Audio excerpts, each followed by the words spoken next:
towards the end now, returns are persistent. Good companies don't become bad companies by and large, or vice versa. You'll see this is quite a long run of data. It goes back to 1966.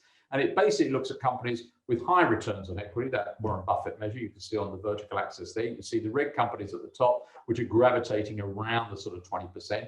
And you can see the low return companies at the bottom, which are gravitating around the 12%. So we're starting with a universe of companies that started with 20% and started with about 12%, and looking at what happened to them over the intervening half a century or so. And as you can see, not a lot has changed. The red ones are still very significantly above the green ones. That's the case. You know, good company sectors don't become bad company sectors, and vice versa. You know, airlines aren't suddenly going to become good businesses any more than consumer goods are suddenly going to become bad businesses. And they do persist. And it's partly these barriers. You know, for the companies down at the bottom to get into where the companies are at the top is difficult. There are real barriers to entry. Take us on, Conrad. Another example of the same thing. This is the return on invested capital for these companies.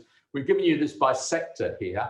And you can see there are two bars. There's a red bar, which is a long run from 1963 to 2004, so 40 years. And then there's a gray bar, which is the latest 20 years. And so what it's telling you is what the return on capital was for the 40 years and what it was in the latest 20. And you'll see when you look across these sectors, there aren't any examples of a company which has gone from one end to the other of the a sector that's gone from one level of return to the other at the moment. You know, we haven't suddenly found that transportation was, you know, around about the as you see there, I don't know, 7 or 8%, but more recently it's been in the 20% band.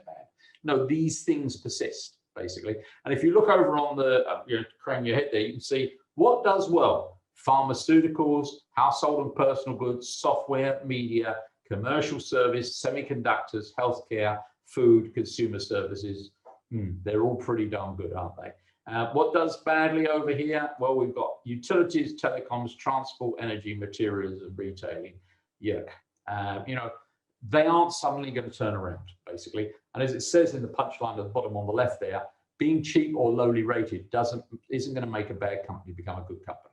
It may give you a short-term opportunity, but it certainly doesn't give you a long-term one.